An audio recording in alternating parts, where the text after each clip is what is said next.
안녕하세요. 김과장TV의 원포인트 레슨 시간입니다. 여러분, 컴퓨터 케이스를 열어보면 가장 핵심적인 칩 두 개를 발견하게 되죠. 바로 시스템의 총사령관인 CPU와 화면을 그려내는 일꾼 GPU입니다. 둘 다 계산을 수행하는 반도체 칩이라는 점은 같지만 문제를 해결하는 방식은 완전히 다릅니다. 왜 우리는 하나의 만능 칩 대신 이 두 가지 다른 두뇌를 써야 할까요? 이번 시간에는 그 구조적 차이와 협업의 비밀을 파헤쳐 보겠습니다. 본격적인 차이점을 보기 전에 공통점부터 짚고 넘어갈까요?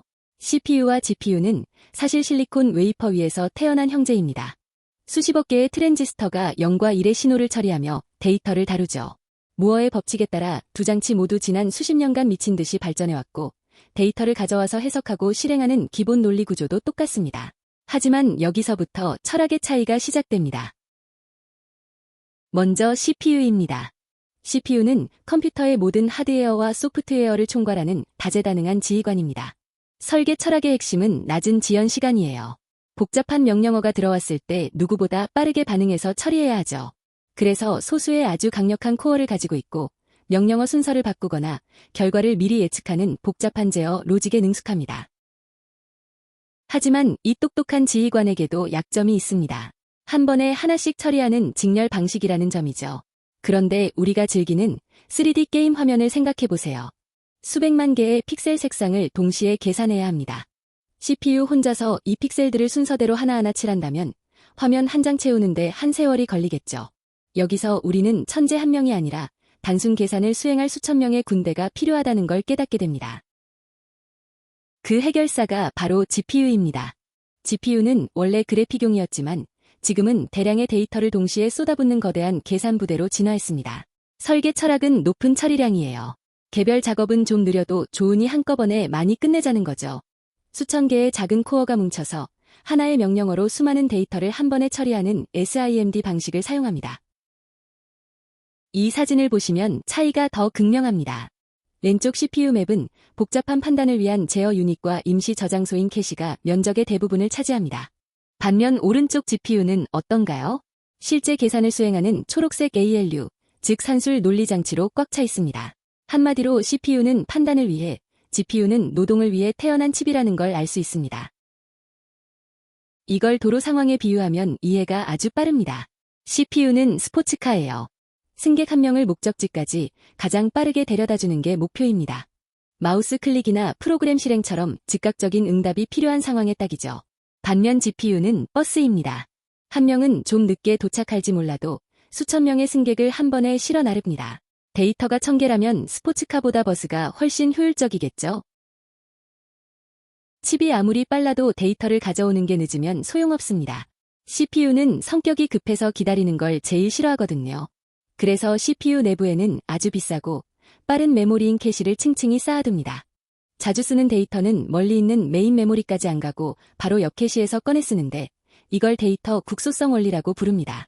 캐시는 SRAM으로 되어 있고 메인 메모리는 D램입니다. 반면 GPU는 수천 명의 코어가 동시에 데이터를 달라고 아우성치는 상황입니다. 그래서 개별 속도보다는 도로의 폭, 즉 대역폭이 훨씬 중요하죠.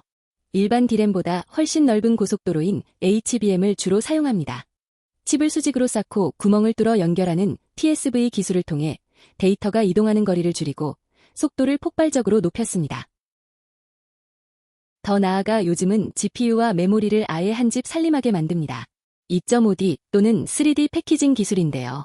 그림처럼 GPU 코어와 HBM 메모리를 인터포저라는 특수 기판 위에 나란히 아주 가깝게 배치합니다.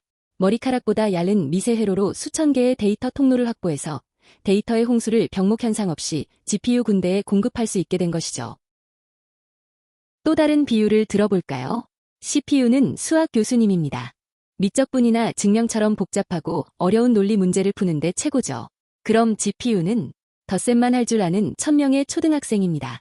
단순한 덧셈 100만 개를 풀어야 한다면 교수님 한 명보다 1000명의 학생이 훨씬 빨리 끝낼 수 있습니다. 현대 컴퓨팅은 이 두 집단의 완벽한 협업입니다. 실제 3D 게임이 어떻게 돌아가는지 봅시다. 먼저 CPU가 게임의 규칙을 체크하고 캐릭터가 어떻게 움직일지 AI를 계산합니다. 그런 다음 GPU에게 이 장면을 그려라 라고 명령을 내리죠. 명령을 받은 GPU는 뼈대를 만들고 살을 붙이고 조명을 계산해서 수백만 개의 픽셀 색상을 찰나에 결정합니다. 이 과정이 1초에 60번 이상 반복되면서 우리는 부드러운 화면을 보게 됩니다. 그런데 이 초등학생 군대가 요즘 AI 분야에서 난리입니다. 이걸 GPGPU라고 하죠. 인공지능 딥러닝의 핵심은 엄청난 양의 행렬 곱셈을 무한 반복하는 건데 이게 알고 보면 아주 단순한 계산의 집합이거든요. 이 반복 노동에 최적화된 GPU가 교수님인 CPU보다 압도적으로 효율적이기 때문에 오늘날의 AI 혁명이 가능했던 것입니다. 자, 이번 내용을 표 하나로 정리해 보겠습니다. CPU는 중앙 제어와 복잡한 연산을 하고 GPU는 대규모 병렬 데이터를 처리합니다. CPU는 수십 개의 정예 요원이 일을 한다면 GPU는 수천 개의 단순 일꾼이 일을 합니다. CPU는 반응 속도, GPU는 처리량에 특화되어 있습니다. 이 모든 것을 적절히 비유한 것이 바로 스포츠카와 버스로 기억하시면 완벽할 것 같습니다. 결론입니다. CPU와 GPU는 누가 더 낫다고 할 수 없는 서로를 보완하는 존재입니다. 현대 반도체 기술은 이 둘의 장점을 하나의 패키지에 통합하는 이종 집적 방향으로 발전하고 있습니다. 다재다능한 지휘관과 거대한 군대가 함께할 때 비로소 우리는 더 거대하고 정교한 디지털 세상을 만들어갈 수 있습니다. 오늘 강의 유익하셨나요? 구독과 좋아요 부탁드립니다. 시청해주셔서 감사합니다. 지금까지 김과장TV였습니다.